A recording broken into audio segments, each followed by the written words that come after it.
Hello and welcome. Nice sea breeze, which I'm much appreciating because it's very hot here. We're coming towards the Uposita, the full moon of February, which will mean I've been here for some months now. I left here left India at the full moon of October. So November, December, January, February. This will be 4 months here in beautiful Sri Lanka, and in that time, much has come to pass. I planned originally to go walkabouts, but the rain continued, so I settled here in this nice area where I'm very well supported. Began my stay here in a little place, a little kuti just down the road, not far from here, and then subsequently about a month ago, a little bit more, moved to where I am staying here, a little bit further out of the village, out of the town, a bit more remote, a bit more quiet, right near this spot where I talk to you here in this beach environment. And in the previous place, you'll remember Balala the cat. She didn't move with me. They tend to stay. They're wild. The cats here are feral. They go from house to house and look after themselves, but they're very well looked after. People respect them. They're careful when they see them in the roads and such like. She became a regular visitor and a good friend, a Kalyana meter of mine. So I was a little sad that she didn't follow me to the new place, but I found her yesterday in her proper home, her main place. If you remember, she was pregnant. She was having some children, babies, kittens, which she didn't have in my place. She went back to where she must have felt is her main base, which I've now discovered is the little commercial laundry not far from that place where I was staying. So I saw her sunbathing, as she usually does at a particular time of day when I passed that area, and went and said hello. She was very happy to see me, lots of meowing, and the people in the laundry invited me in to show me her babies. She has 2 boy kittens, a little black and white one like her, and a grey and white one not so like her, whom are now about a month old. So she had the babies around the time that I was moving. So I was happy to see her, and as tempting as it might have been to take some kittens, relieve them of that responsibility, we don't as monks try to have pets like that. If a little creature comes along and makes its home with us, that's fine, but we don't actively go out of our way to have pets and seek these kinds of attachments, for obvious reasons. This is what our practice is about, isn't it? But I wanted to update you to let you know she's all okay, gave birth satisfactorily, and is running around her laundry very happily, and all of her usual haunts, I'm sure, also catching mice and doing the kinds of things that cats do. So with this Uposita coming up and all that's gone on since I've been here, my new kuti is underway. So soon, I'm not sure how long it will be. I don't chase them because I'm in very, very comfortable, satisfactory accommodation in the meantime, with running water and electricity, which I've not been so used to of late. So it gives me an opportunity to recuperate from the surgery I had in a little bit more comfort. I mean, not much more. I still sleep on the floor and don't use the bits of furniture that are there. Keep my life simple, but I don't have to go far to get water. I don't have to go far for the bathroom, and if there's electricity if I need it. So from that point of view, it's been useful. It's come at an opportune moment or time, and whilst I'm able to enjoy that, there's no hurry for my kuti to be finished. It will be finished. I see each day, each week as they pass by, a little bit more gets done to it. It now has a little veranda outside, which is nice, somewhere I can sit outside. So we will be able to bring these talks to you from that environment, that new backdrop, especially as we, after the hot season finishes and we start to get into the wet season again, and before long we will be getting into the monsoon season time again, and of course that approaching Vasa time, where I have to stay put somewhere for 3 months. Hopefully that will be here in that vihara. I am waiting for some documentation to come from the UK with regards to my visa application here, in order for that to be possible. Indeed, that has to happen, because I'm not sure where else I'll go otherwise. Visas can be a problem in that period, because as monks during the monsoon time we're not supposed to move. We stay in one place for 3 months, so you have to make sure you have sufficient visa room either side of that, passport validity, and all of these requirements that a foreign visitor to another country must adhere to. We must ensure that those are in place before we settle for that 3-month period. So that is behind the scenes being taken care of. Again, with the very welcome, and I'm so grateful to them, support of the lay people, upasikas, upasikas here in Sri Lanka, whom with their contacts, with their knowledge of and their language ability, being able to speak my language, English, and translate to those powers that be into Sinhalese, my purpose for being and what it is I'm doing here. I have their assistance, their backup and full support in all of those kinds of activities. And it is for their, without their support, I wouldn't be here. As well as your encouragement and your support, you online Kalyana Mitta give me also.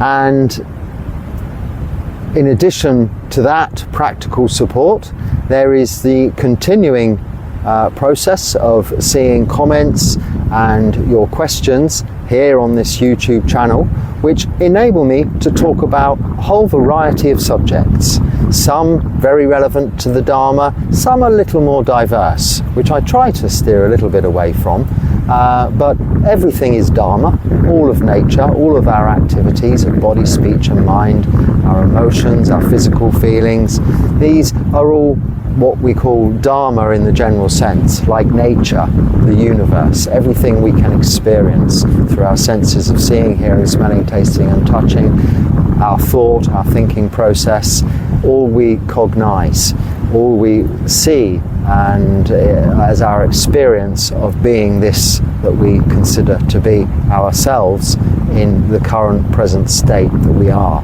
prior to being free from those attachments, free from those ties, those fetters to samsara, and free from suffering, which is our ultimate goal through this practice, this Buddhist practice of Sila, Samadhi and Panya. So without any more sampapalapa from me, I will move on with some of those comments and talk to you about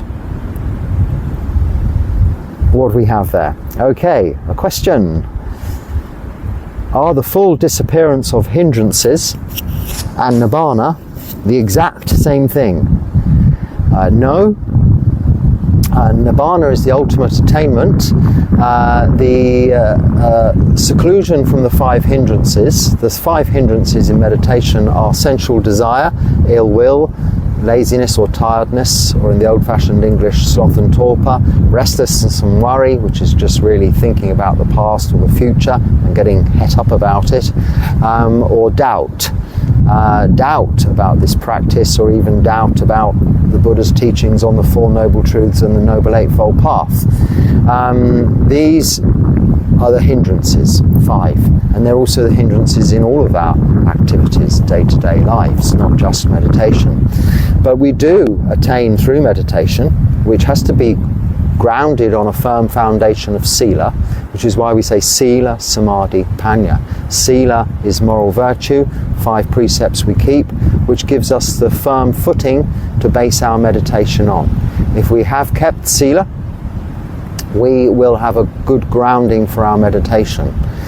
Each and every Patimokkha, this full moon coming up, monks, when they're with their other monastic, the rest of the monastic sangha, or at least if there are 4 others, there have to be 5 bhikkhus present, recite these 227 rules. This is one question I had most recently, so from memory, why do we bother doing that? Well, it is to remember what are these supporting 227 rules for monks, for bhikkhus, 311 for nuns, bhikkhunis, the female equivalent. We recite these to remind ourselves of all the little intricacies of those laws, rules, but basically they're guidelines, a system, a way which we can live that is supportive to keeping the same 5 precepts that lay people endeavour to keep, of no killing, stealing, lying, sexual misconduct, lying or taking of intoxicants. So we have to keep those as part of staying as ordained monks or nuns, and breaking those would inevitably entail us no longer being monks or nuns. So it's very important that we have supportive conditions to protect those. This is the purpose for that monthly recitation. Now, you asked about, well, what happens if a monk forgets it? Well, we're not all having to learn the Patimokkha, don't worry about that. You are encouraged in some monasteries, and I was encouraged in Thailand to try and learn it. I must say I'm very bad, maybe it's just discipline, laziness, but trying to learn the shortest of chants I find very difficult, let alone 45 minutes of very complex Pali verse, which is what the Patimokkha is, and has to be recited accurately. Now, there are monks that do this almost professionally in countries like Thailand, where they go from monastery to monastery. They are offered sangha dana in the form of remuneration for their own monasteries or for their travelling expenses, etc., for this performance, this recitation. That's common practice there, and possibly in other Buddhist countries. So it's an important part of our practice to hear it recited, and in fact it's essential that when there are a group of bhikkhus of more than 4, a quorum if you like, so 5 really, they say 5, I'm not sure why it's 5 not 4, but when there are 5 monks present, this should be done, unless there are reasons of sickness where it isn't done. But it's for that purpose. But we don't all have to memorize it, but it is good to try and understand what it means, and don't just listen to the Pali, to listen to it with some understanding as to which section at least it's going through. So the essential rules, the not so important, the ones that are just general helpfulness, and so on.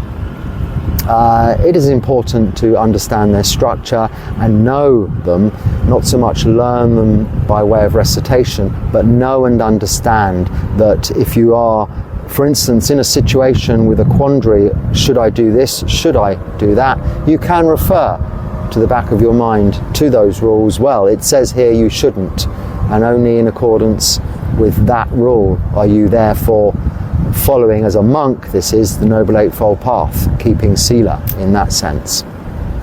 So this is for monks, not for lay people, so not so much for you to trouble yourself about, but it answers that question also. Now, as far as these hindrances are concerned, and is it the same as Nibbāna, in the practice of meditation, in the deep stage, sort of the 4th stage of samadhi, deep absorbed states of mind, we call samadhi, single pointed focus on just your meditation object. In Appana samadhi, which is the 4th stage, you will have absolute focus on the meditation object and seclusion from these 5 hindrances of of sensual desire, ill will, laziness, restlessness and worry, and doubt. These no longer interfere with your meditation.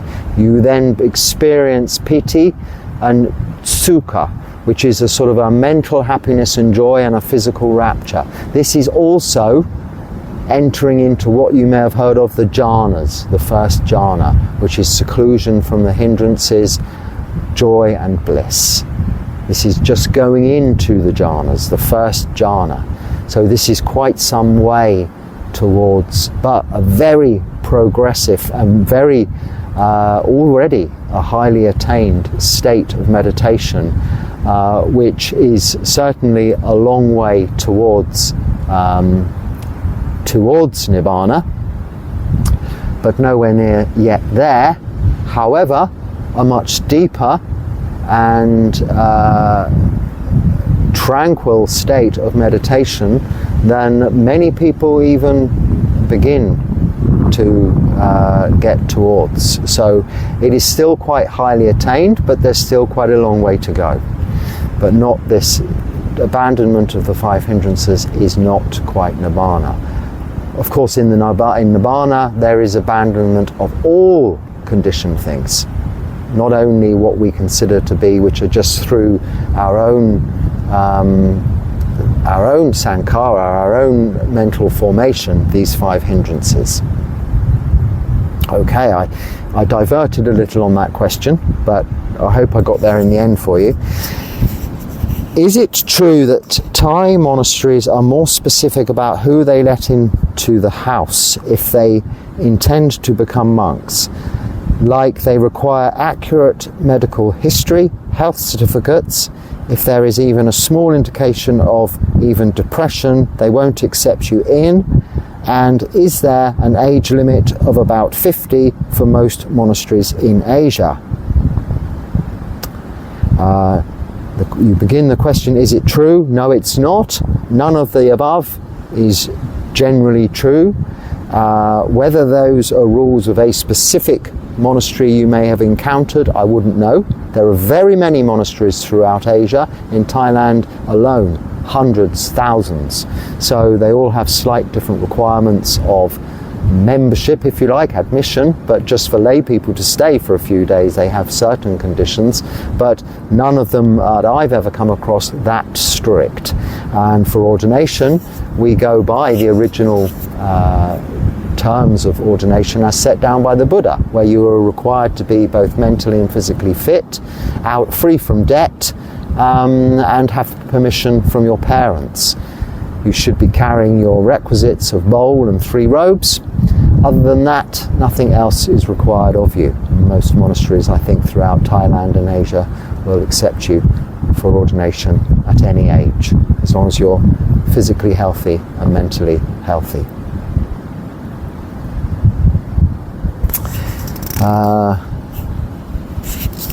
Why did you not ordain in England? I live here and was thinking of exploring the Thai Forest Monasteries we have here. Yes, so do that. Explore the Thai Forest Monasteries you have there, and that's what I did. Why did I not ordain in England? Because they sent me to Thailand. My abbot suggested I went there. Maybe he considered I'd be too much of a handful. I was approaching my 50s, so I was still just, because they do have that age limit of around 50. Maybe it's been extended now to 55 in the UK, I think. I'm not sure. It's been many years now since I've been there. All but a brief visit to that monastery in 2022 whilst I was there for visa purposes. I haven't been there since 2015. So then the age limit was 50. But I was still, that was a way off, but they still thought it better you go to visit your monastery, you talk to the monks, you live with them, you learn about the Dharma, you practice Sila, Samadhi, Panya, so you start your practice of meditation, and there really is no better place to do that than the Thai Forest Monasteries, which I guess you were referring to, of the Ajahn Chah tradition in the UK, of which there are 4. Amravati the biggest, Chittaviveka the next, and the other 2, can't remember their names, but they're geographically spaced around the UK. If you have the opportunity to visit and stay and learn there is no better place in the world. As far as I am concerned, I may be biased, just because I ordained in another country has nothing to do with it. Where you actually ordained has not necessarily also anything to do with where you end up living and staying. You are under a teacher at ordination, and it is up to him where you then go. You're still dependent on him and he is dependent on you. This is what we call Nisaya. But you are obedient to him for 5 years and obey his instructions. And if he says go to Sri Lanka, go to Thailand, go back to England, that's what you do. It may be necessary to change your upaja, your teacher, whom you have dependence on, if you're staying in a country permanently, but not always so. You are not just free to go where you like, you go where you're instructed to do so. And you are, as part of this renunciation, trying to give up these ideas of self and your own inclination and desires and go with the flow of where you are guided. So I've not planned to be here. I didn't plan to be where I was. I did, to some extent, plan to be ordained in around whenever it was 2014 originally, and then various things got in the way. And then eventually, when I was going to ordain in Thailand in 2019-20, then COVID came along, so I ended up ordaining in India. But I'm very happy I did that, because my Sangha in India is very supportive of my practice and understand my background, having spent quite a bit in Thai Forest Monasteries in Thailand and UK. And it has just fallen into place that way. So why did I ordain? Well, there was no momentary decision made ever.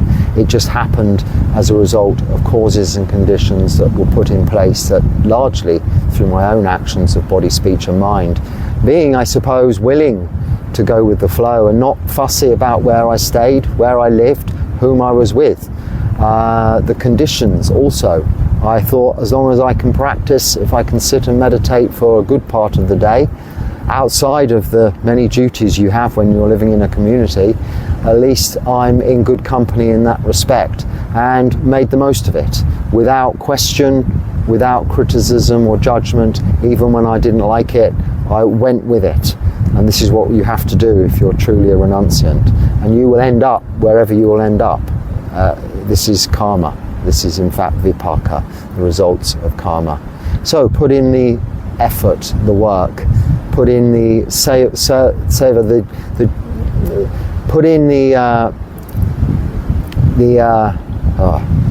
the diligent practice of supporting your community, doing the service, performing the duties you're offered to the best of your ability as what you can offer back to the Sangha for the privilege of offering you ordination.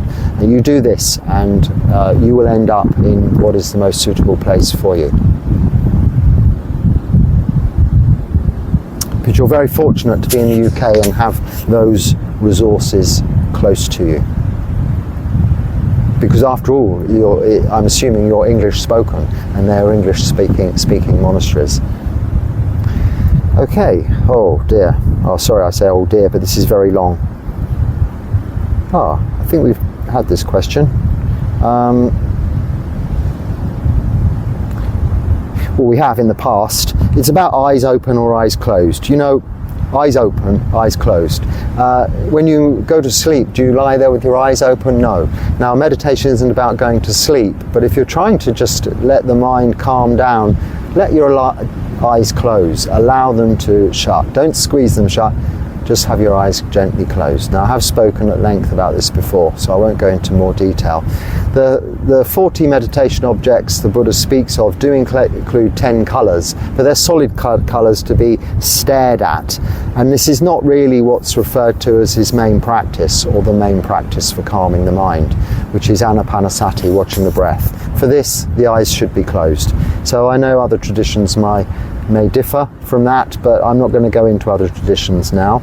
Then you mentioned about squirrels and saying that in defense of grey squirrels, I've no idea why, I must have spoken about it at some point, the decline of the red squirrel, they are but one factor in the decline of the red squirrel, and the single biggest cause being British humans. Yes, I mean, anyway, let's not get into squirrels. humans introduced the grey squirrel to the UK, whom did more or less eradicate red squirrels from the UK, and red squirrels are now only found in the Isle of Wight, a little island, and a couple of other islands around the UK, and then other parts of the world. But yes, also maybe man had some responsibility, because squirrels in the UK are considered vermin. They are rats that live in trees, because they're quite problematical in farming, in the farming industry. But I shan't go into that now. That way is one of those ones that's not so Dharma related. But eyes closed in answer to that. Would you advise lay people to practice a Subha practice in order for them to restrain their sensuality? Just see everything for what it is. You know, when you see a handsome man or a beautiful lady, see the hair on their heads, which may be beautifully styled and in lovely condition, and waving, flowing locks in the wind, all of this poetic stuff. When you visualize that in the plug hole of your shower, soapy, and you're picking it out, would you want to go, nice, nice, nice, nice? This is kind of a Subha practice. It's seeing the truth, the reality behind what we might all initially perceive as beautiful and attractive. Subha, beautiful and attractive. Asubha, not beautiful. It's seeing the not beautiful. But this isn't an essential part of our practice. If you are very much full of sensual desire, wanting beautiful things to look at, that's not necessarily a bad thing as a lay person.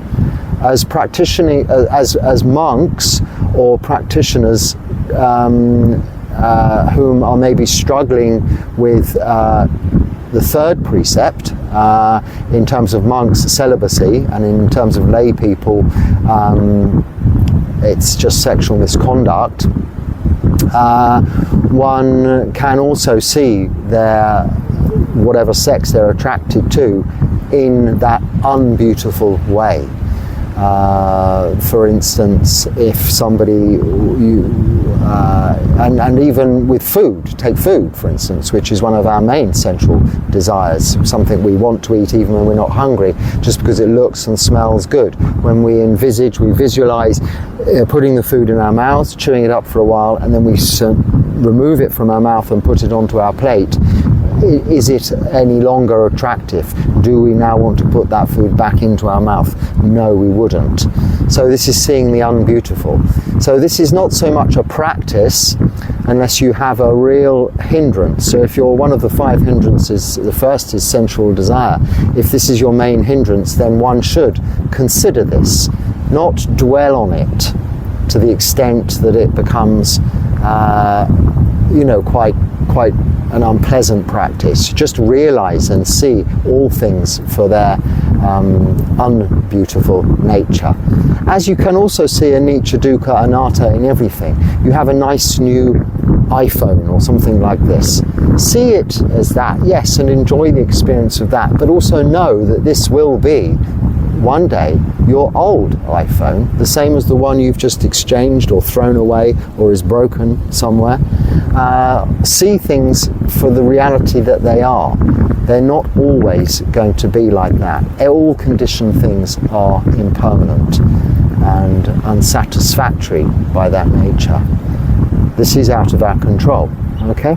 These are the characteristics of existence. So this developing in meditation, seeing even just one breath as you breathe in and as you exhale, this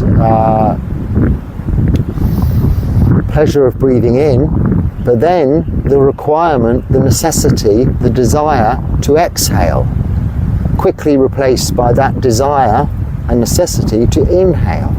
This is a very clear example that you can see through Anapanasati, just watching the breath continually arising, staying a while, passing away of all conditioned things, including desire. You see how desire arises and disappears. You can see this also with pain. If you focus on pain, you can really get to the exact point of the pain, to such a point that it will, in fact, you'll notice it isn't continually there. It may even disappear and just pop up somewhere else, distracting you to another area, starting the whole process over again. So you see the impermanent nature of everything.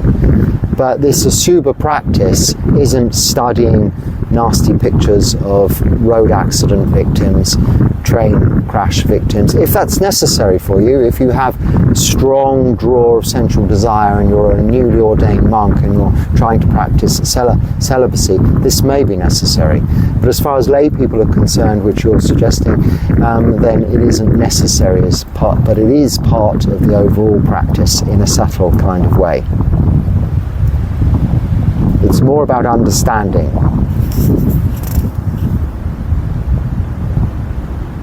That I answered yesterday.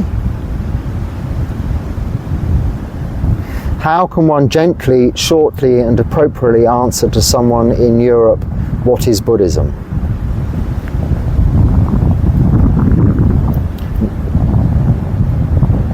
And then especially if someone is initially not very spiritually inclined, knows nothing about it or Eastern spirituality, or a teen or a child, sometimes when I straight say it's the way to the end of suffering and so on, people imagine that it's extremely austere, gloom practice, like a kind of self-mortification. Yes, well, the end result is to become free from suffering in this lifetime, but perhaps that's not explaining what it is, not an answer to the question, what is Buddhism? Buddhism is a way of life, it's a practice.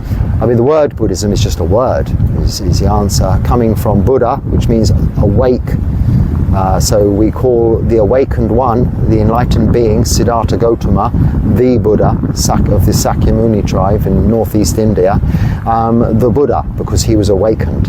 So we then have this religion that has come from his teachings, we call now Buddhism, for sake of another term. But what it is it is the practice of sila, moral virtue, of meditation, samadhi is the other word we use for that, and panya, wisdom. So it's the practice of moral virtue, meditation, and developing wisdom, or developing wholesome mind states, reducing unwholesome mind states. And if they say, well, what's moral virtue? Just say it's being good. So you can even expand upon that and tell them about the 5 precepts. Well, if you want to be a Buddhist, you cannot kill anything, not even a mosquito, steal anything. Sexual misconduct is a no-no. Don't lie and don't take any intoxicants. That's Buddhism. Now, most Europeans, unspiritual people, other religious people, children, teenagers can all understand that, and that's good, because that's actually what Buddhism is. That is the practice. The end results are understanding that all things are impermanent, unsatisfactory, and out of our control. Anicca, dukkha, anatta. So we practice sila, samadhi, panya to realize ultimately anicca, dukkha, anatta, which frees us from suffering, dukkha, in this lifetime. You can leave all the Pali words out and you can just say moral virtue, meditation, and wisdom. And you then realize the truth, which there is suffering, but there is an end of suffering, a cause of suffering, and the path leading to the end of suffering, bringing us back full circle to what the path leading to the end of suffering is, which is moral virtue, meditation, and wisdom. And you can expand upon that further if they're interested and tell them about the Noble Eightfold Path, right view, right intention, right speech, right actions, right livelihood, right effort, right mindfulness, right meditation or concentration. That's Buddhism in a nutshell. The Buddha's body died after he knowingly accepted and ate expired fish. Should we follow this in his example? As always accept others, and always accept others' kind gestures, even when it would seem logical to refuse. Okay, so as I understand it in the suttas, it was actually some pork beat in a curry that was off, gone bad, and he accepted, as monks, we accept all food that's offered to us in our bowls. It doesn't mean we have to eat it if it's in our bowl, but he did accept it all in order that none of his other monks would become ill through eating it. So he took all of the food, and he did eat it. After all, he is the Buddha, and it is said that because he was already ill and dying, this kind of finished him off. But whether it was fish, meat, or this or that is neither here nor there. No one can be that sure. But what we can be sure of is that as lay people, no, you should just, if people want to offer you something out of generosity, yeah, accept it, yes, of course. But with common sense and be reasonable. If someone wants to offer you some poison, you say no thank you, or they want to offer you even alcoholic beverages, drinks, and you don't drink, you're keeping the 5 precepts. You say, I'll have some orange juice please, but can you not with the vodka? Just orange juice on its own, or Coca-Cola on its own, no vodka, no whiskey. I don't drink alcohol because it does me harm. You can say that. Only monks are obliged to accept alcohol or poison like that, or raw meat or raw grain, certain other unusual things. But other than that, we have to accept all that's offered to us in our bowl, because we're giving the opportunity for people to offer dana, practice generosity, which is a gift in itself to them, because we feel happy because we're offering them the gift to offer to us, and they feel happy for being able to give to us. But we don't have to eat it. We can just put it aside in our bowl, maybe give it to the ants or to the cats or the dogs. But generally, I will eat a little bit of everything I'm offered, even if it's the smallest amount, because I can't eat it all, but just out of respect for the generosity that people have gone out of their way to wake up early in the morning and produce the food, cook the food, or go and buy it with their hard-earned money. But the rules for monks are different to the rules for lay people, so there should be no grey area or blurring the lines here, unless you're staying in the monastery on 8 precepts. When you follow the guidelines of the monks around you, keeping the 8 precepts, assisting the monks, and following their guidelines, depending on the monastery that you're in. But outside of the monastery, you just keep 5 precepts. Many lay people find that hard enough, so as long as you're keeping some of the precepts, or 5 of the precepts, then you're doing well, you're progressing well on the path towards NIBBÄNA, ultimately, eventually.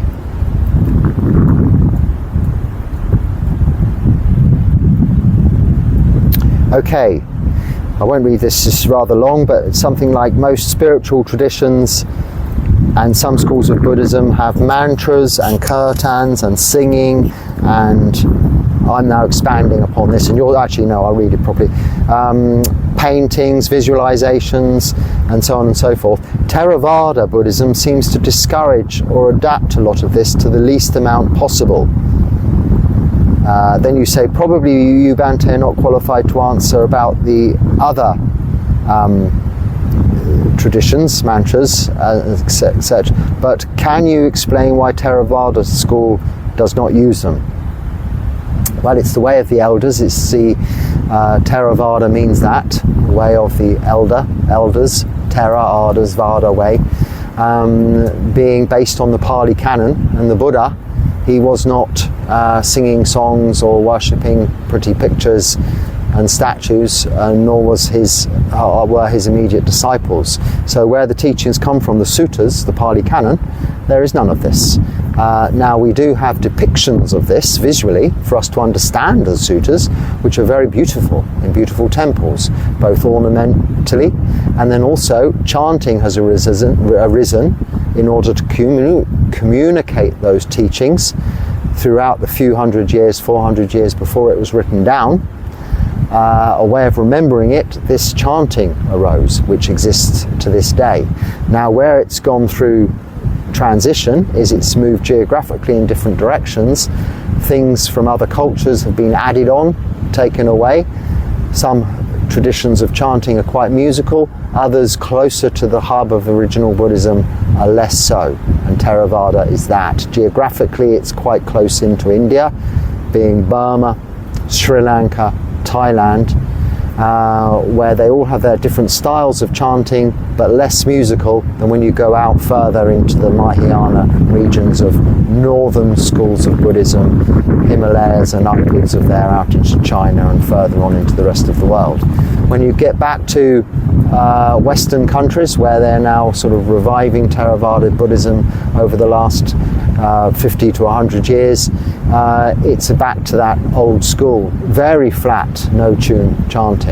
So why? This is just because this is what it is. We are trying to abandon our seventh precept is to not have musical entertainment and this kind of distraction from our practice, because music is very distracting for our minds. It's provocative of different emotions arising and seen as unnecessary to the practice of seeing the truth of existence, understanding anicca, dukkha and anatta through the wisdom of clear seeing, rather than just experiencing many emotions through the joy and pleasure. There's nothing wrong with enjoying music if you're a lay person. That's why you only have 5 precepts. But you'll probably know, if you try to meditate, music will often be one of the hindrances, the first hindrance of 5, sensual desire. A musical tune may be playing in your mind. Is that a calm, tranquil, peaceful, settled mind? If the chorus of your favourite tune is playing over and over again until it moves from sensual desire into ill will and becomes annoying, and then you have to replace it with a new tune to replace the annoying tune, so that you start with the cycle of sensual desire until that becomes annoying and then into ill will again. This is that cycle that's created through fueling desires. So we just dispense with music. It's not easy, and it's probably one of the hardest things to give up, one of the hardest central things to give up, because it's hard to see the logic behind it. But it is easy to experience in meditation when one has been free from a musical background and surroundings for some time, the relief and peace that one has from that. So this is the reason why. It's not an austerity, and it is just a letting go of another aspect of our lives, which is something we like, we enjoy, but we don't need necessarily. Okay, I think time is just about running out. One quick question. I'm an anthropologist and backpacker traveller, 39 years old, from Switzerland. I have a dream to live in the forest in contact with monkeys on a daily basis and learn meditation. Well, can I give you some tips? Well, yes, I mean, you can watch some of these videos where I hopefully help people understand what meditation is, in order for them to go away and sit and practice meditation alone, and then come back to me with the hindrances as they arise, and we try and iron out those problems, those issues with meditation through this medium.